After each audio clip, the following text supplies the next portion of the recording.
In for Henrik Larsson, and Moravcik!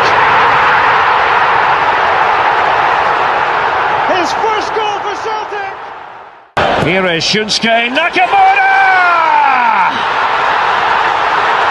Exquisite!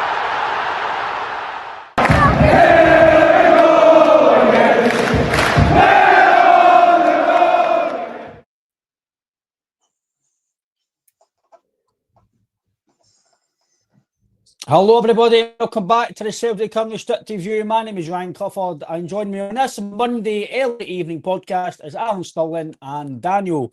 Well lads, performance yesterday, considering obviously the opposition, it was probably comfortable, professional, as we probably expected. But Alan, the protests do continue. The fan movement does continue to accelerate against the board. As shown, we have got some photos that we will obviously put on as we go, but the board didn't seem interested, Aaron. They didn't look like they even cared that the fans were doing it. Look at the fans, but I've not heard from them for a long time, mate, so I don't think that's any surprise to us. But how are you, Alan? Hope you're well and hope you're enjoying your Monday so far. Good afternoon, good evening, good night, whatever one it is we're about now, but we're a wee bit early tonight, so I thought we'd mix it up a wee bit, so I am very well. Nice wee win at the weekend to get through it. Hampden showdown with the 11th place in the league, so that was a decent wee draw we got. Overall, it was a decent performance. We need to take into account who we're playing as well. We're playing kind of lower league opposition in Partick Thistle, but all credit kind of Partick Thistle. They've done all right for where they stand in the kind of the league setup. So, and obviously the members of the board that were sitting there when the protests rightly continue. I think they were just looking at their phone. I don't know if they were looking at the stock exchange or their bank accounts, going, look how many zeros I've got here. Or maybe Michael Nicholson's looking for a new missus on Tinder, I don't know, but there was definitely something going on there. But the protest will rightly continue, and I think this is just the start here. As I said a couple of weeks ago, this is just the start here, and the pressure will continue to mount until there's change. But on the park, obviously a nice, comfortable 4-0 victory, and hopefully we can kick on from there. Yeah, as you said, Alan, the protests will continue. Just on some of the comments, the early start is just due to our availability, just some things obviously we've got to deal with personally, our personal life. So we've brought it obviously early just so that we still put content out and you guys still get the Monday podcast as usual. As Alan says, Daniel, the protests continue. Obviously, we have got a game to speak about, but this protest won't go away. The fans are still going to be annoyed and disappointed, still angry probably with what's happened. And the evidence obviously yesterday was Taneki again showed up well. Iheanacho showed up decent considering, as Alan says, the competition. You're still got to turn up and play well. But what would have happened if guys like Taneki came in earlier? I think it's just even more evidence, Daniel, that the window was no failure, but in terms of investment was a failure. And again, not preparing quick enough for the season ahead, the Champions League. And if they did prepare, getting Taneki in earlier could be a totally different story, mate. We could be playing in the Champions League and not Europa League. Yeah, definitely. Good evening, everybody.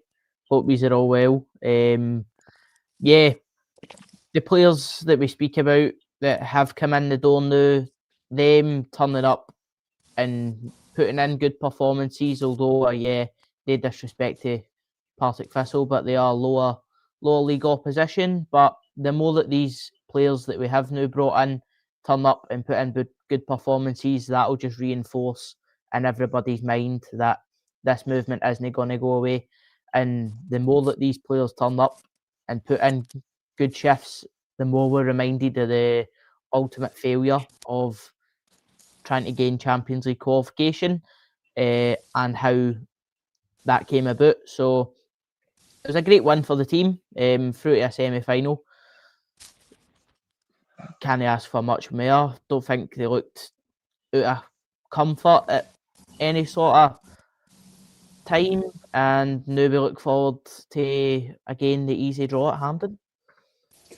Aye, well, I've heard a few of them are all happy about it. So, like Alan said, they're 11th place, so I don't think they've got bigger things to look forward to instead of a cup final, or semi-final, sorry, against us. Obviously, Alan, touch on the financial results, because obviously myself, you and Daniel haven't been on since.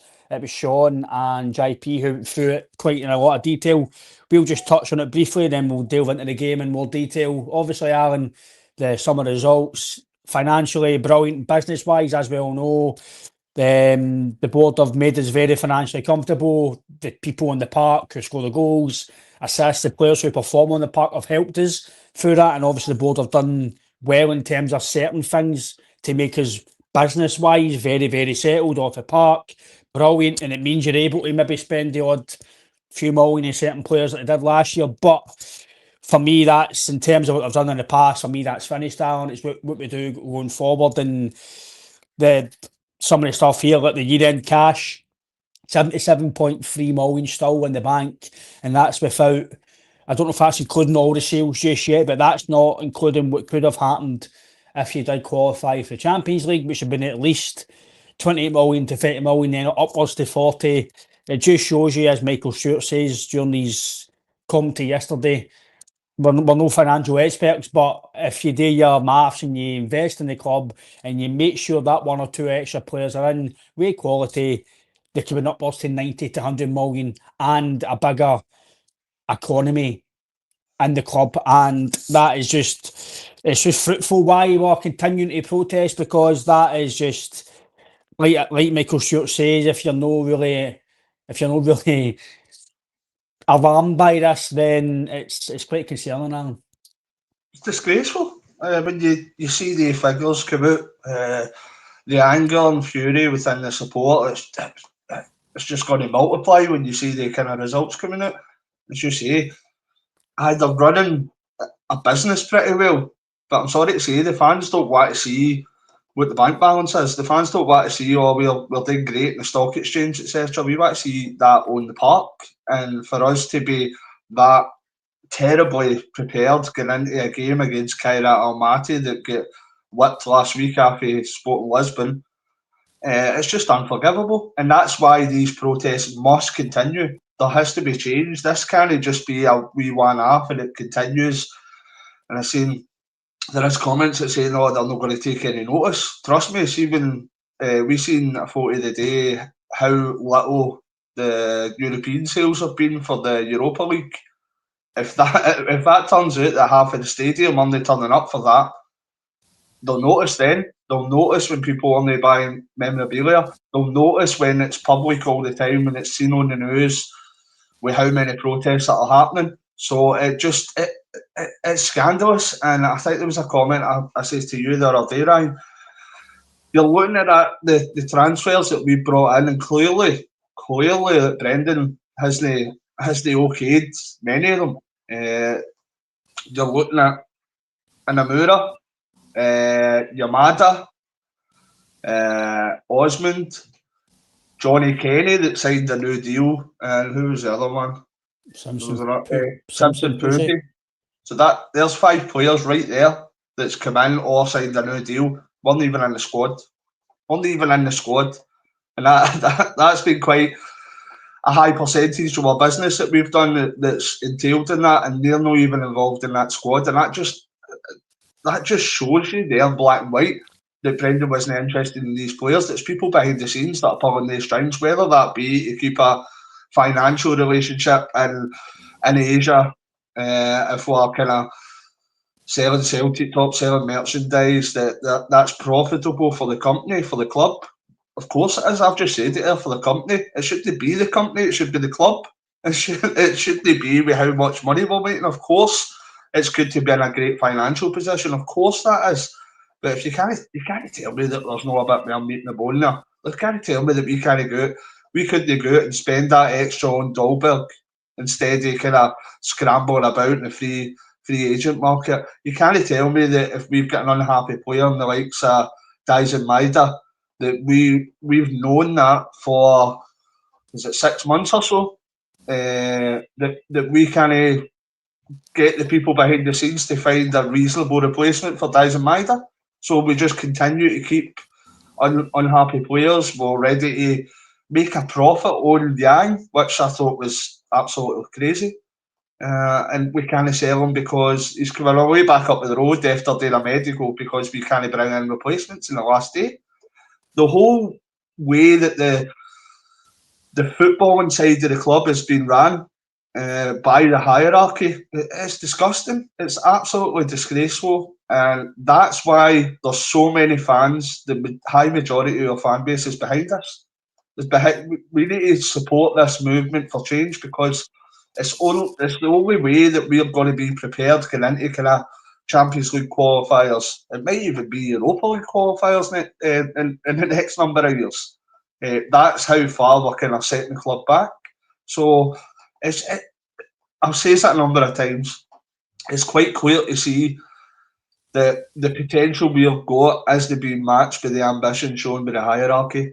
And we're not asking go out and spend every penny. We're not that naive. But they're coming out with these figures and they're just treating fans as if they're absolutely stupid. It's just like, oh, they must be illiterate. They can't read these figures or anything. They can't see what's going on here. We'll just do that anyway. Honestly, the mind boggles about how badly run the footballing side of the club's happening just now in terms of kind of recruitment, etc. Business terms, aye, absolutely fantastic. We can have profit, etc. But we're football fans. We're not caring what we're seeing with profit wise. We want to see it on the pitch. We want to see the best version of Celtic possible, and we want to see it improve year on year. And for me, when you're putting out the kind of figures, it's clearly possible that we're able to do that. But for whatever reason it may be, the people behind the scenes aren't interested in showing that kind of ambition.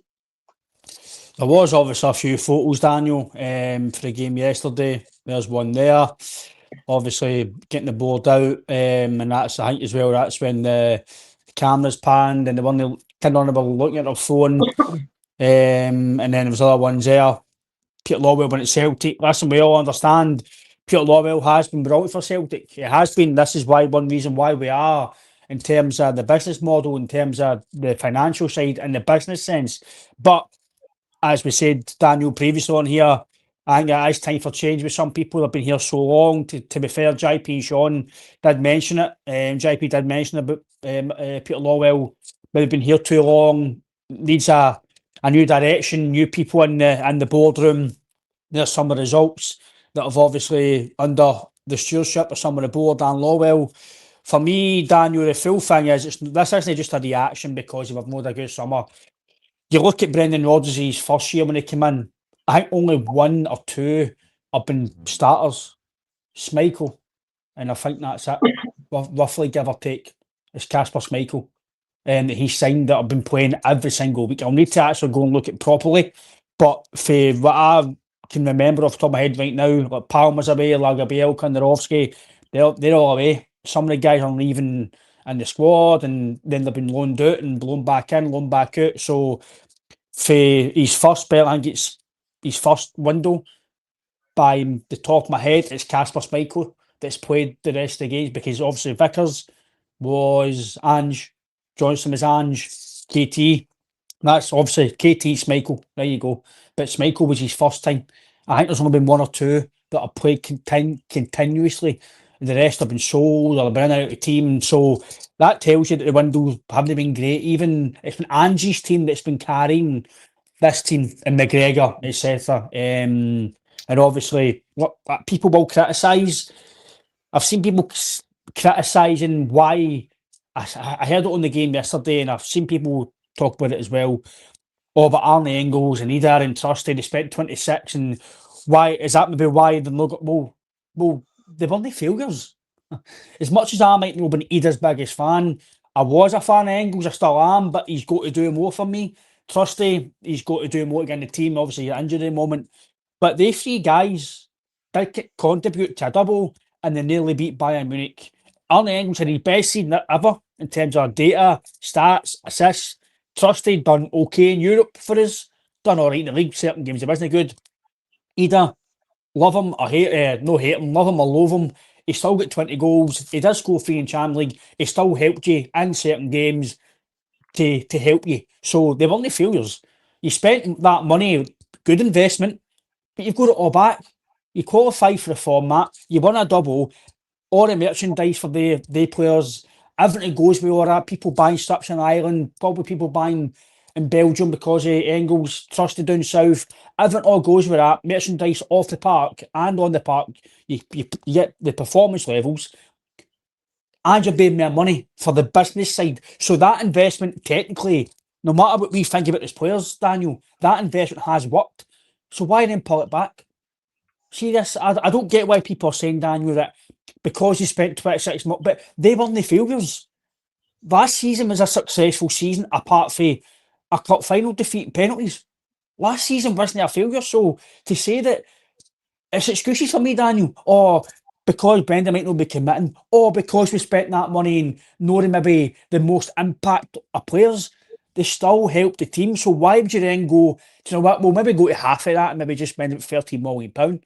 For me, Daniel, it's bonkers, mate. Absolute bonkers.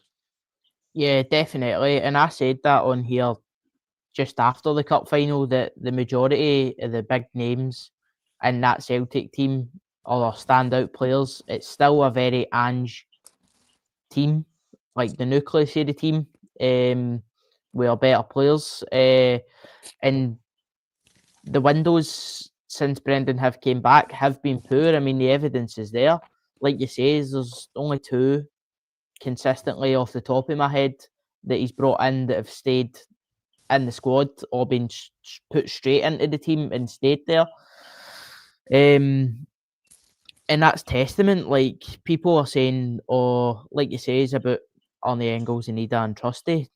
The evidence is there. It was a successful season last season, and they weren't failures. But in the same breath, the only reason the amount of money was paid for them is because of the board's lack of ambition to go and get the deals done early, because we waited and waited and waited, and then prices creeped up, and then we had to go and spend that 26 million. So it is just excuses for me, mate. It's just pure inconsistency. It's as if every time the fans actually have something to say and go, well, no, that, it's as if they just have stuff lined up, ready to go.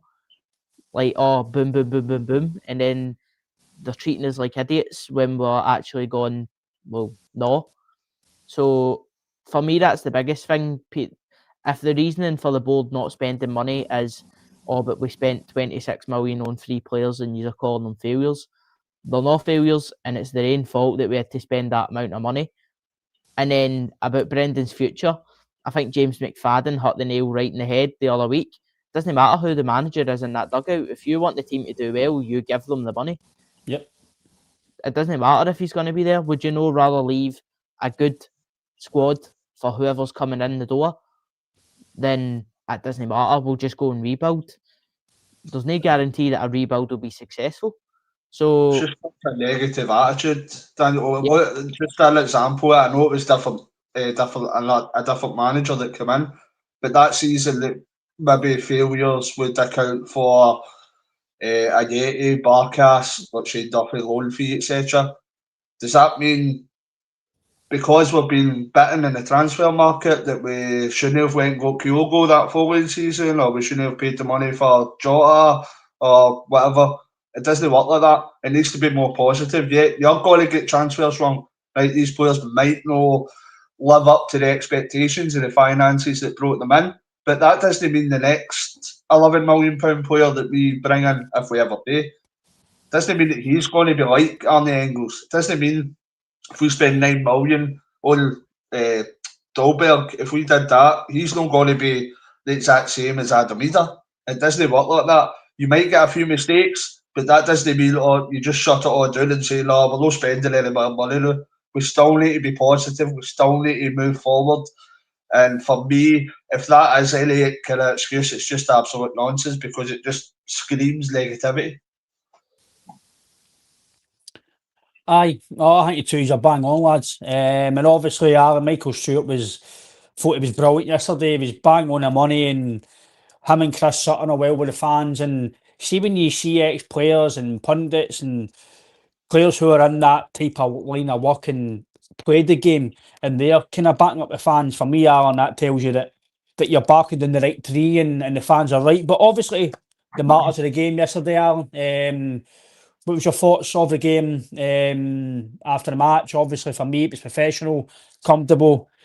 No expected to win 5 or 6, but expected to win the game quite comfortably because you've seen the team lineup as well. I thought personally at the time when I seen the team lineup, I'm thinking it's a bit strong. I thought he'd have gave McGregor maybe a bit of rest, and maybe I didn't expect KT to play. Because obviously you've got the game on Wednesday. Yes, it's Europa League, but still a big game, still a game in Europe. You still need to win. And if anybody thinks that Red Star Belgrade are going to be mugs, then it's going to be a tough game over there. Especially with the stadium, the atmosphere. It's one of the most, I think it's one of the most ferocious atmospheres in world football in terms of that side of the world. So it will be a tasty game for us to go into. So, but your thoughts of the game, Alan? What was your thoughts of the performance? And did you feel that maybe he went too strong, or were you actually quite happy that he went like that, get the game finished, and then make the changes? I thought he would have made a couple more changes. I thought he would have been relatively strong, but probably not as much as that. I thought overall the game, it was comfortable, but you need to kind of weigh up in context the level of the opposition. We still need to go out and do the job. It was probably a slight improvement on the performances we might have seen the last few weeks. I don't think that would have been hard when we watched the Celtic Rangers game. I think anything in comparison to that would be better, but there was obviously a couple of standout performances, I'd say, and that's probably two of the new players that seem to link up pretty well. When you look at Ronaldinho, Tanecki, and Kelechi, I think with that third goal, pass with Rio Hatate as well, I think that was a kind of a good portion of player football that we watched there. I think there's a lot more to come for this group of players. I think that if we're getting into games like we are Wednesday night, it is going to be a kind of quite a heated environment that we're getting into. You've seen the videos of their tunnel and the stadium and the kind of atmosphere, etc. that it's going to be. So when we're getting in against teams like this, they're no mugs. I mean, they're probably a better standard, and they're definitely a better standard than the likes of kind of Partick Thistle, but they will be probably a better standard than most of the teams in our domestic league. So we need to be better prepared. We need to have a better quality, a kind of performance going out there. It's well within our capabilities to get there and get 3 points, or at least a draw, I think. But we need to make sure we're on top of our game. Still seeing parts of the pitch that were not really stepping up to the mark. I thought Scales and Carter Vickers looked a wee bit iffy yesterday, for being honest. I think the midfield three as well, they're maybe just lacking something. I think there's more in the tank there, but it is a step in the right direction the way we played yesterday. But I think we are probably going to need to up that a few gears when we come into our more difficult opponents. But as I say, we're going in the right direction. That's the thing we can say. I was very impressed with how Tanecki's started his Celtic career. Let's hope that stays that way. It looks as if he's a talent. It looks as if he's got a lot of kind of similarities to Jota, the way that he kind of plays the game and kind of makes chances. And it seemed as if the majority of our play went down that left-hand side. And then Kelechi coming in after not playing a great deal of football recently. I think a bit of his kind of hold-up play was impressive as well. So here's hoping that the whole team and a few of the new boys can kick on and we can reach the heights with our performance in upcoming games.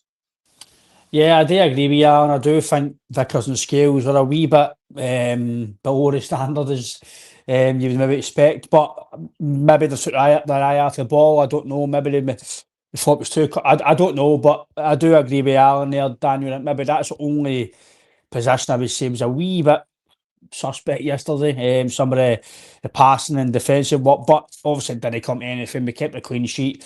I do agree with Alan as well. I did mention it as well on yesterday to a few people that it's very obvious where the ball was going to KT and Sebastian. Again, it's no a slouch in Yang, but nobody wanted to put the ball on that side. No, it's shown you for me, Daniel, again, the recruitment, the balance here, the process of recruitment. We've got, what is it, 4 left wingers potentially? Jota, I know Balikwisha plays the left as well, so Balikwisha, Jota, Taneke, and is it Yang or Forrest? They can play there. Maeda as well. So you really only get Forrest or Yang can play on the right, but Yang can play the left. They can play both ways, but really the right hand side, there's no real depth and quality. Forrest is getting older. He can come off the bench and he can play the odd game here and there. He's still decent, but Yang, listen, he's done all right yesterday, but it's Partick Thistle. He's expected to go a goal. It could help his confidence. It could push him on a bit. Who knows? But take away yesterday, it shows you the depth of the wings. For me, I think we're a bit unbalanced there, Daniel. So what is he going to do in the future? If Balikwisha does end up becoming decent, Jota's back in the fray. Is he going to put Maeda out wide?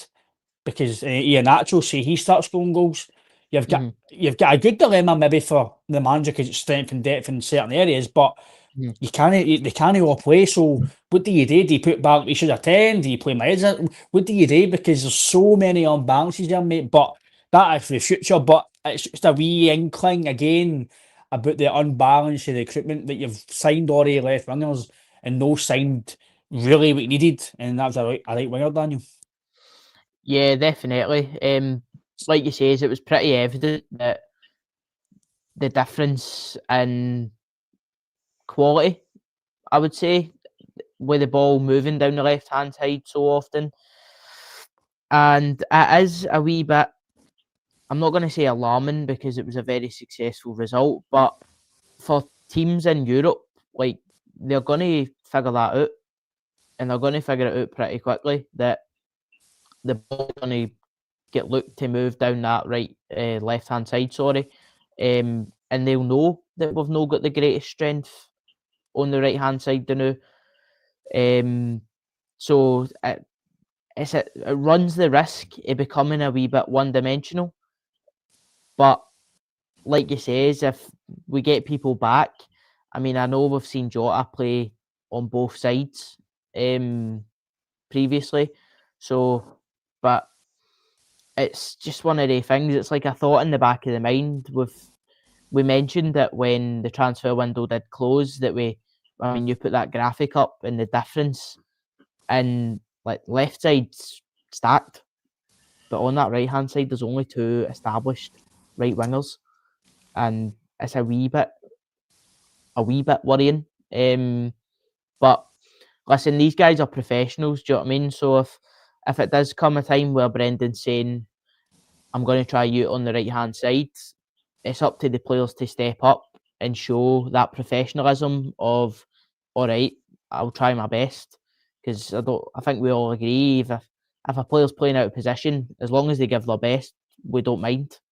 So for me, that's that element of it. But I think I was a wee bit surprised at how strong the midfield was, considering guys on the bench like Paulo Bernardo, Arnie Engels, haven't really had a look in at all this season so far. So I think cup games, yeah, it's a quarter final, but you've got a good opportunity there to give these guys some minutes and actually have a proper look at what they've been working on pre-season. And the fact that that's not been done, for me, it's kind of it's a bit telltale for how we're going to move forward in the season, especially with the likes of Arnie Engels and Paulo Bernardo. Arnie Engels in particular, because of how important he was to the squad last season. So Yeah, for me, it was a bit See of... on that, Daniel. Sorry, cutting me. You made a good point there. I'll just spin this back to you. Engels was a massive part of the team last year. He played a lot of football. And he wasn't. Listen, I was one of his biggest fans. I'm still a big fan of him, but he has got to do more to continue to, if you want to call it his price tag, right? I know that's not his fault, as we mentioned. But he started a lot of games last year, Daniel, and he done well in Europe. Atlanta, he was different class. Bratislava, he was different class. Certain games in the league, he's been very good. Listen, don't get me wrong, against Rangers, he wasn't great, granted. I thought he wasn't brilliant at Ibrox recently, but he was trying things. He was trying to go. He was at least trying to do something. But now all of a sudden he's kind of like a squad player. But yet last year was, and his numbers were very good last year, Daniel. Maybe it's just Rodgers thought he had to play him last year. I don't know, but and then he's now Harley Jenkins game. It's not like, as we spoke before we came live, it's not like Hatate, McGregor, even Negrin are really hitting the header this season. So Bernardo, even McKibben and Engels, they've got a shout to play because nobody in that midfield, mate, right now, even the captain, is really stamped their authority in that team so far this season, mate. Yeah, definitely. I think I've said that to you previously off air about, for me, Benjamin Negrin, although he's had a positive start, for me, he showed signs, but there's no been one outstanding moment where I've sat and went, that's why he's playing ahead of Arne Engels. Because don't get me wrong, I like Arne Engels, and I think sometimes, there is question marks over him. And there is a bit left to give there for him.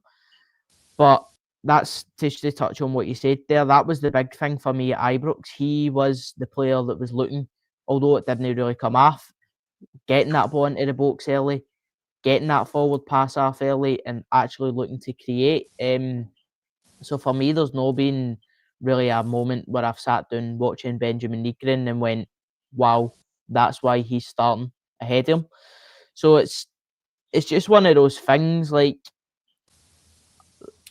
I don't know if obviously the manager sees a lot different day in, day out, but in terms of games, like you says, there's not been one moment in any of our midfielders starting so far that justifies them playing in that type of fixture.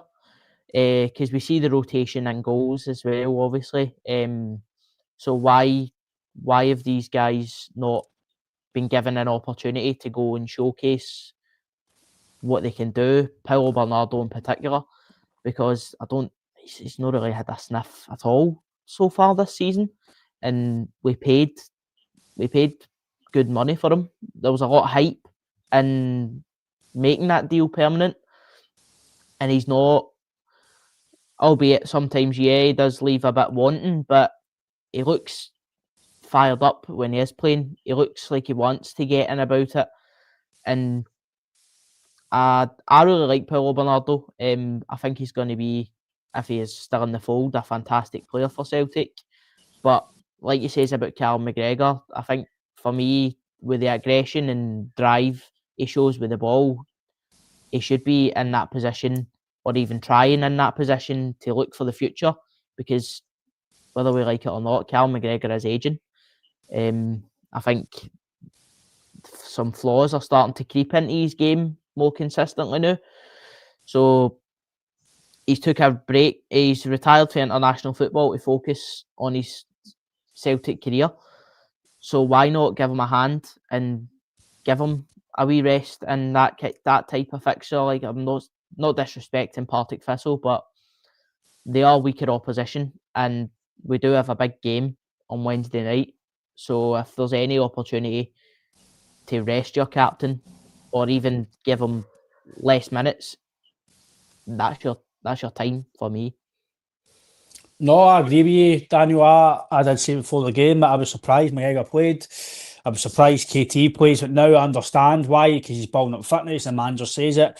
He was wanting to push him kind of through the pain barrier a wee bit, not the pain barrier, but that threshold of going through 90 minutes. And obviously he's got a few years recovery, and then he can play on Wednesday. But I'm agreeing with Daniel there. I do believe, again, good comment for Ian there. On paper, we have got a good midfield. It's probably our best area in terms of quality and depth. But we've not got a right blend. Is it Bernardo, Hatate, McGregor? Is it Engels with him? Is it Nigren? Is it McKibben? I think for me anyway, Alan, the midfield that started yesterday has been the midfield most of the season.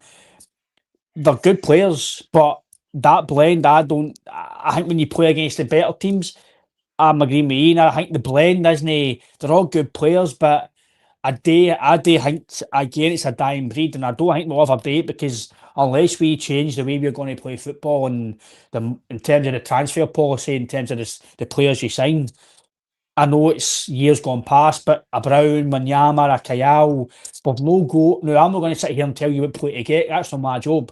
I'm no scouting European football. That's that these guys are paid big money for at the club. But I think that's someday, if it's January or definitely in the summer, you need to try and get some. I'm not saying he's going to be a brilliant player, amazing player, but if he does some of the donkey work for you and does some of that for McGregor, your Engels, your Bernardo, Hatate, etc., it means they can then license to then go and play football and go and break through the lines more often. Aye, pick up your first point with the midfield probably is one of most packed, kind of in terms of quality, I'd say. I think the point that you made spot on where it's maybe not at that blend that we need, but I think when you get through them, I think Callum McGregor's always going to start. I think Rio Hatate gives you that something that probably any other midfielder doesn't in Scotland. I think he's got the capabilities to make that kind of pass like you've seen at the weekend as well. I think that pass through to Netke to start that move was a great pass as well. But for me, it's still early days with Benji Negrin, but I'm slightly still in the Arne Engels camp if I was putting somebody in there. I just think that with Negrin there, I know that in his previous clubs and he scored a few goals for Celtic now as well, but I feel as if you maybe lose a wee bit of the pressing, a bit of the running power, a bit of like he's no chasing everything down, shall we say. There was parts of the Rangers game that we watched and I was shouting the ball at him because he wasn't even chasing back. So he's obviously a talented player. He's just joined the club as well, so I'm going to make kind of full judgment on Benji Negrin just now. But I would probably like to see more from him in regards to effort and running power. And there's no doubt that he has got talent, as I say. And it's a good place to be in that we've got these kind of midfielders.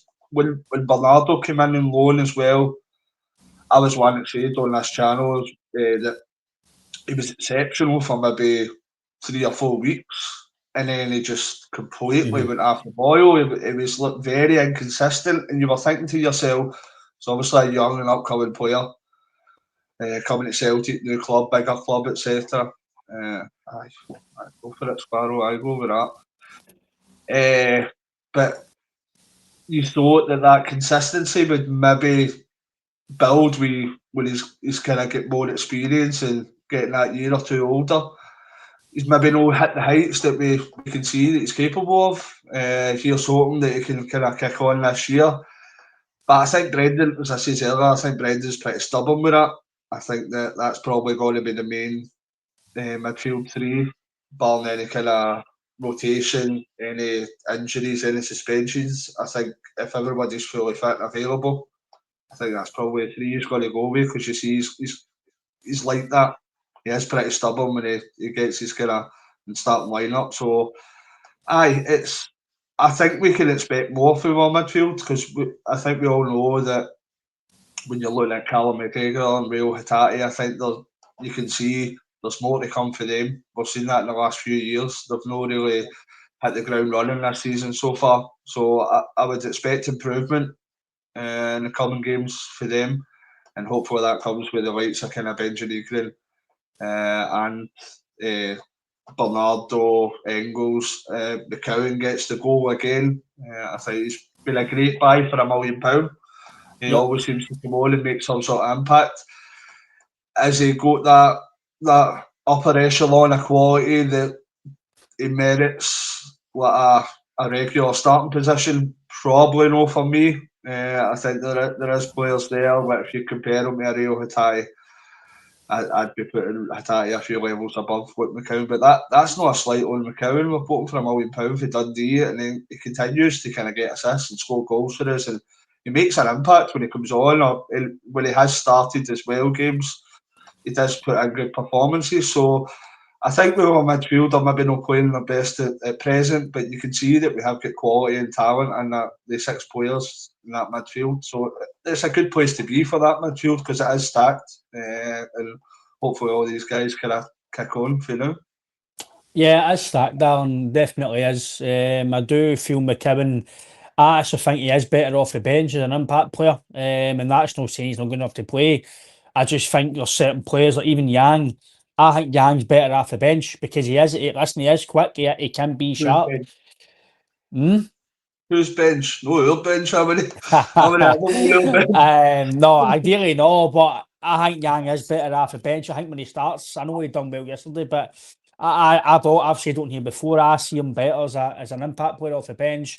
Same as McKibben, but that's just me. That's why I'm probably the manager of a football club. But obviously some of the goals, Daniel, as I mentioned, Sebastian Tenetke looked really sharp, took his goal well being an actual, and it just shows you when you get a winger who's direct and actually wants to take men on and wants to be brave and has that first train of thought is to go forward and no go back. And even KT, I noticed it yesterday, we still did pass it back a wee bit, but Tierney's want to always go forward. But sometimes there's no an option in midfield and he's got to then play it back to Scales. But I thought Taneki was good. Him and KT linked up well. The Bonte and Nacho still doesn't look fit, but he was a focal point. He linked the play. He ran the channels. He holded the ball up. And for me, again, this is I'm no adding me that any criticism here, but he showed a lot more focal point. They needed a lot of his time here. Aston Villa, he was brilliant, fantastic that night, focal point. He was different class that night. But 9 times out of 10 in the big games, Atlanta away, things like that, you want a presence. And for me, that's just my opinion, he didn't give you that. But Ian Nacho looks like he might give you that. Listen, as Alan says, with certain players, you don't jump the gun too much yet. We let them play, see how he goes. In the next few games, he might get fit and he might show us more quality. But you can definitely see, Daniel, that they two linked up well. And if this is just the start of they two playing, mate, then it's definitely fruits for us to look forward to. Yeah, definitely, mate. And that just shows the difference when, one, you've got a winger who's direct and takes people on, and 2, you've got a striker that hasn't got a touch, like he's either 1, a trampoline, or 2, wearing clown shoes. So that just shows you the difference in quality there. For me, it's no a slant on Adam either. It's just a consistency thing for me. He was far too inconsistent with his hold up play. Like you said, there was games like Villa away where he was a big presence, but he didn't show enough of it for me. And then we've brought a man in who his first game comes off the bench, scores a penalty, wins a game in the last minute, and then his second game shows the quality of link-up play that he has and gets an assist. So for me, I'm no jumping on the bandwagon too early, but I'm excited. I'm looking forward to seeing more for them, especially with Sebastian Tenetke. But like you say, it is early doors, and for me, like you said as well, it's the big games that you judge them. So massive one on Wednesday night. Whether we see an actual start, I don't think so. But if he's coming off the bench or however, he'll be involved. That's not a doubt. So hopefully he can show us a bit of quality. But I do see Tenetke starting the game, and for me, this is his first big test of shows how good you really are. So yeah, exciting and some good, very good link up between the new boys, and a good quality goal produced by the two of them. No, it was a good goal, mate. Very good goal. Again, a lot of people might think, Alan, that touch is simple. It's no. It's meant him with a lot of pace. He's got to judge away to it and his positional sense. And some strikers, that's at the park, or they've missed it. So he's done really well there. And again, it is the basics, Alan. But you need to do the basics well at any level of football. I'm not going to praise some for doing the basics well, but we've seen some players at the football club not doing the basics well, and that's why they've not played or they've went to pastures new. So it's a good start for Ian Nacho, Alan. But one thing about to touch on is obviously again, like Daniel says, don't jump the gun, and we don't go all crazy just yet. But considering he is only 19, I thought the boy Donovan done well again. He looks assured. I've seen some comments on social media and some on the chat about is he better than Tony Ralston? Should he be in front of Ralston? I'm going to actually give Ralston a bit of respect here. I have criticised Ralston, no criticise him, but he is what he is. He's a steady Eddie, 7 out of 6, 7 out of 10 every week in Scotland. Does all right, does the job, gives his all. He's fit, he's up and down all the line. Defensively, he's got his faulties, but he's a steady domestic Scottish player for Celtic, back up for Celtic, Alan.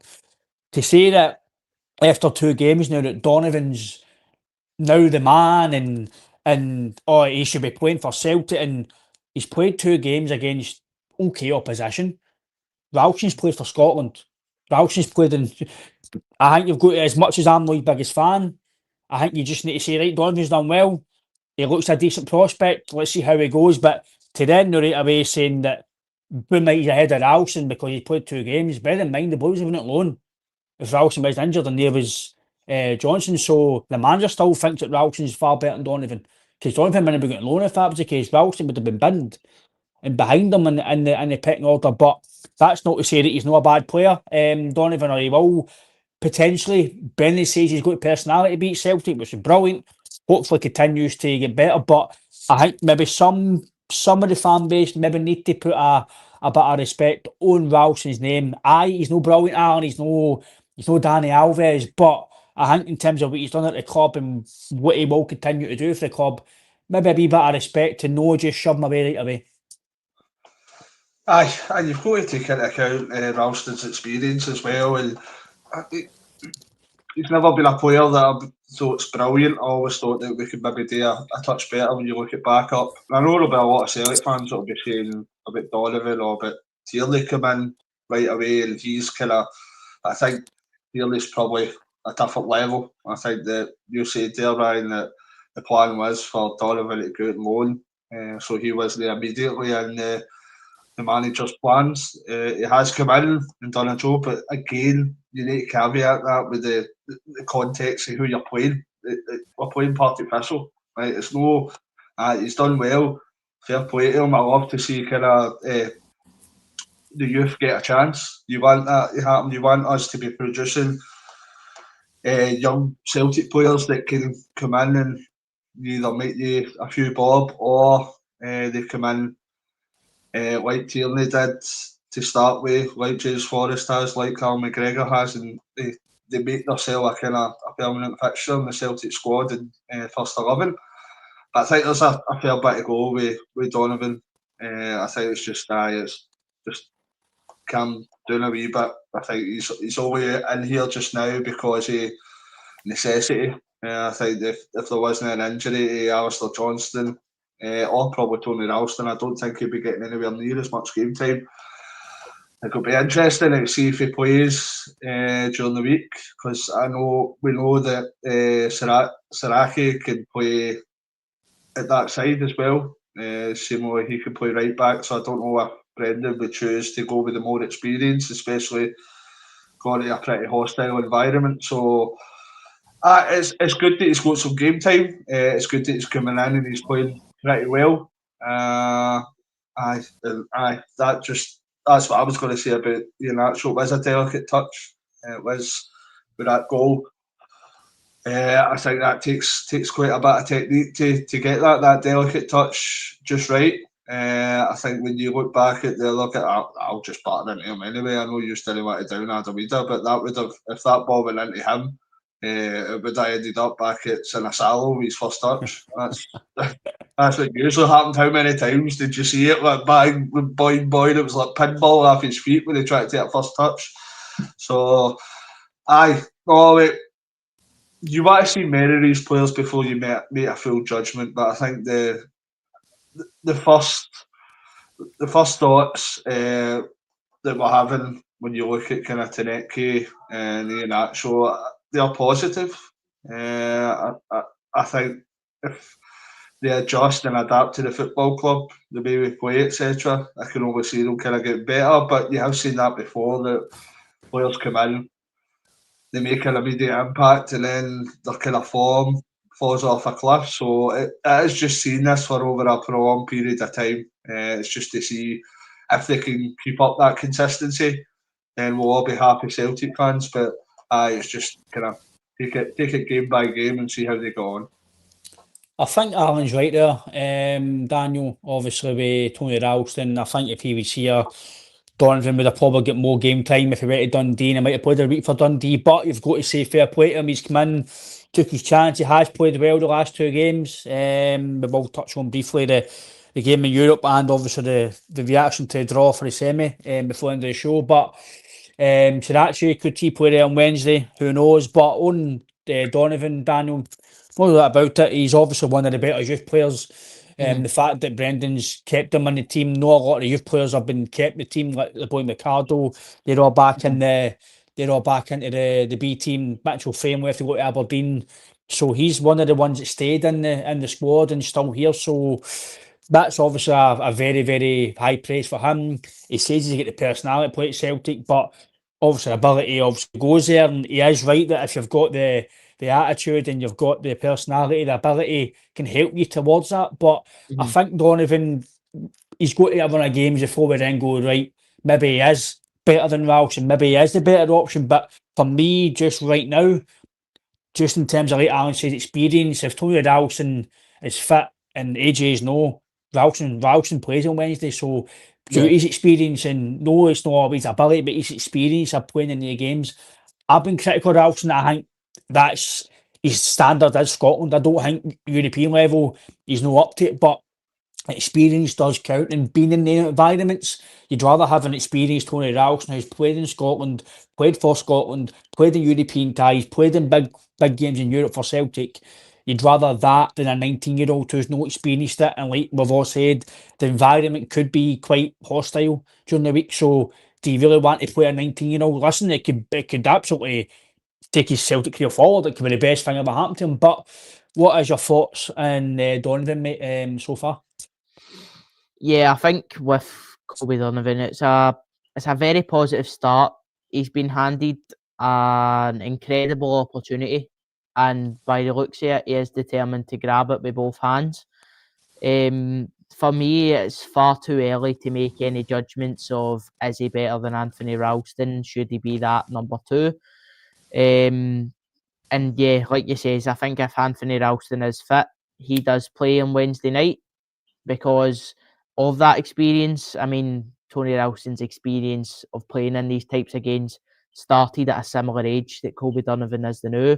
I mean, I think we forget that Tony Ralston was playing against PSG and Bayern Munich at this type of age. So, yeah, as a case of giving Anthony Ralston his flowers on this one. He's been an incredible player for us. He is just what you say on the tin. What you see is what you get. Incredible in Scotland, incredible for Scotland. So, yeah, but don't get me wrong, Kobe Donovan is an exciting player. I would look forward to seeing more of him. And like we've said, he's managed to get to the first team and stay there. Granted, he has been gave a good opportunity through injuries, but even just coming off the bench and stuff like that, and then he's getting praise from the manager as well. So it's exciting to see looking forward, because I think in recent years we've been a bit deprived of a youth player coming through and showing us what he can do. So yeah, I wish him all the best, and I would like to see him stick in the team and make a good run and try and get a good dent into it. But listen, if there's any game for him, if he is started to start a conversation, it's Wednesday night. So I don't think he'll start, but if he does, it's a fantastic opportunity for him to go and show us why that conversation should start. Aye, no, I agree with Daniel. If he does start on Wednesday, it's a massive opportunity to stamp his place in the team.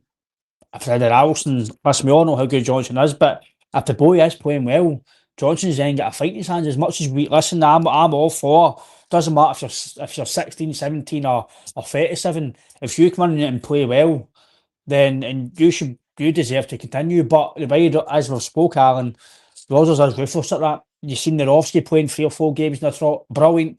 Skills was out injured, put Skills back in. We've seen it with other players as well. So, but on to Wednesday, Alan, briefly, what's your thoughts? Any team lineup, early team news that you think, or what's your thoughts on to Wednesday? Because I don't think it's going to be as we all know. Belstar, Belgrade, only PSG. They're no a big bifter in Europe, but still a decent team. And a good result in the derby match against Partizan during the week, so that'll give them loads of confidence in this game, and they'll want to come and get a fantastic result at home. There'll no be any slouches, mate. I can guarantee you that.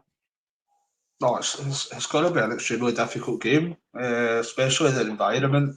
As I say, is that it's no easy to go there. I think you look at the past and the teams that went there, and some of them maybe haven't got the expected result. So it's not going to be easy. I think we are going to need a better performance than we've been seeing recently, especially when you compare it back to the last European games with Kairat Almaty. I think we're going to need a million times better than that. But it's still achievable. A result's definitely achievable. It's not as if we're playing a team that's massive Champions League level. We've definitely beaten better teams away than the opposition during the week. I think if you offered, you'd probably take a draw, but I think it is achievable to get the 3 points. We could, if we play like we did against Kairat, we could go over there and get well beaten as well. So it will be interesting to see with regards to the lineup. I think going on if the players that we've seen recently are fit, I think it will be Casper comes back in. I think it'll be. I think because of experience, I wouldn't be massively surprised if it was Donovan, but I think it will be Saraki that comes in at right back. I think it'll be Carter Vickers and Scales, Kieran Tierney at left back. I think he will go with the same midfield as the other day. I think he'll go with Callum McGregor, Rio Hattati and Benji Reekman.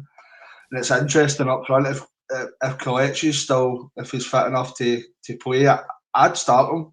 And personally, I would go with Taneke at one side, Dyson Maid at another wing, and Ian Atchell through the middle.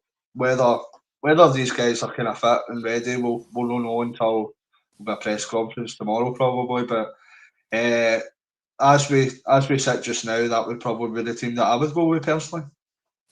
And yourself, Daniel, what's your thoughts on the game? And if you any team lineups early doors, but do you feel the same as maybe what Alan's saying there that and myself that it's not going to be? Listen, it could, but in terms of the atmosphere, I think 51,000 seater stadium, it can be ferocious. Like Alan says, there's been teams here that have not really won, and they're good teams, yes, but we have had good results last year, so you've got to take faith in that you've went away to Atalanta and took Bayern Munich toe to toe and get a draw over there. So we are far capable at our pomp, Daniel, going over there and winning comfortably. But as Sparrow says as well in the comments, we've all says as much as we have done well recently in Europe, our away record in Europe, if you look at the stats, it is no very great at all. And that's why, again, I'll keep going back to it. I know I'll get slapped for it. I know we all have a joke with it, JP. We have a bit of laugh about it. I did expect us to get absolutely pummeled in Atalanta. No, because I don't have faith in my team, because the stats back it up that you're not expected to go out there and get anything. You can see the early doors and you end up winning 3, get beat 3 and 4, and before half time you concede, and then it's a mess. Like Dortmund, I was expecting a Dortmund result in Atalanta, and I was wrong. So the players have definitely at the pomp, Daniel. We've got a lot of faith in them that they can get a result, but the away record has to. Hope for this Europa League, Daniel, we can start showing it up, because away from home, in terms of getting victory away from home, mate, it's no great.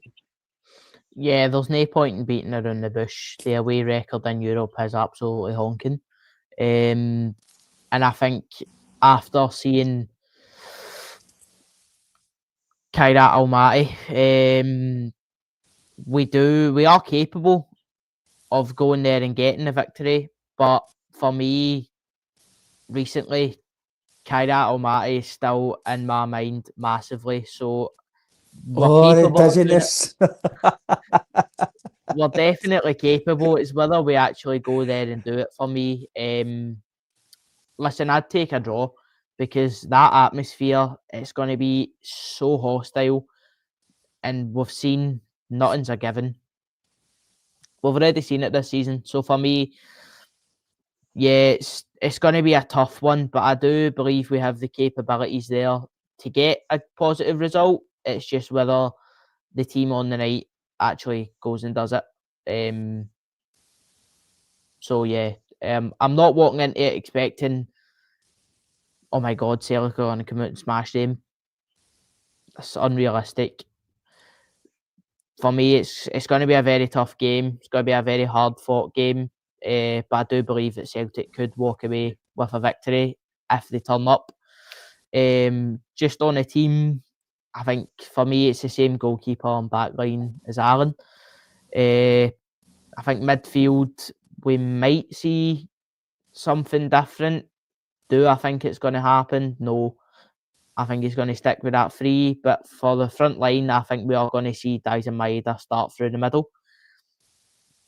On that right-hand side, listen, if any of yous are fit, it's your jersey. Do you know what I mean? So I don't know what's going to happen on that right wing. But yeah, I think we will see Maeda start the game through the middle and Sebastian on the left. Because I think with Iheanacho, listen, if he is up to speed, by all means fire in, but I just don't think Brendan's going to throw him in, especially in that atmosphere. I think he's going to start with Maeda through the middle and then maybe switch it up if things are needing changed. But I do think Iheanacho will step onto the pitch. I just don't think it will be as a starter. I'm the same as you, lads. I think Siraki.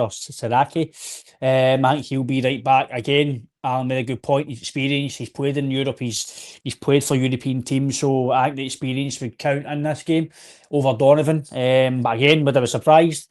No, because again, Rodgers obviously got faith in him. So we'll see how that goes. Midfield, I think don't will change at all. I would probably like Engels to come in instead of Negrin, just for that more physical edge. But I think, as Alan says, Daniel, Rodgers is kind of set in his ways, and that's the team that he's probably going to go with in midfield and defence. And for me, the forward line, you've got a bit of debate now. What do you do? You've signed Balawisha. Do you play him tonight, even though he's not comfortable there? But I think he's going to actually make a wee, well, I don't actually a curveball, but people might not expect me to say it, but I think he'll play James Forrest outright. Experience. No. I think it's the experience. I'm just thinking of the experience angle of Forrest. I know he's 34 and he didn't play at the weekend, so he's fully fit, fresh. So I'm going to go with Taneki, Maeda through the middle, and I think he will play Forrest. I'm only thinking, I think this kind of, we've all mentioned it here, it's maybe a good angle of the podcast to brief it on his experience. I think the experience of Sriracha, the experience of Forrest, I think that's maybe better than playing Jan and Donovan and playing Balawisha, who's not comfortable in that position. But obviously we'll touch on that as probably go along. Maybe, I don't know if he'll do that, but we will be on after the game, guys and girls. We will be on after the game on Wednesday night, just after 10 o'clock. Myself and JP and Danny will be on for roughly about half an hour. Won't keep you too long. Hopefully we'll talk over a performance and a victory. But as the lads have says, I think a draw would be a decent start considering we all know our away record, but we want to be positive. We want to go and try and get a victory. And like P. McLaughlin says, a backs to the wall victory or result could obviously help the team going forward. But again, lads, thanks for your time tonight. I know it's a bit earlier than usual, but obviously we have got some other things to do in our own personal life. But again, to the viewers and the commenters, thanks a lot. Please subscribe to the podcast. It is free on YouTube. Hit the wee bell and you'll get notifications when we go live. We're on social media, TikTok, Twitter, Facebook. Please follow us and give us a wee like and you'll get all the latest updates. But until Wednesday night at 10 o'clock just after the game, until then, hail, hail. See you all very, very soon.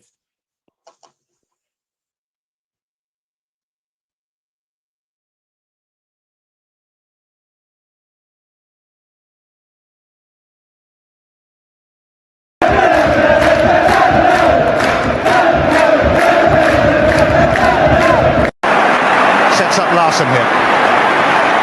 Larson. Oh, he's in! Henrik Larsson! That is sensational!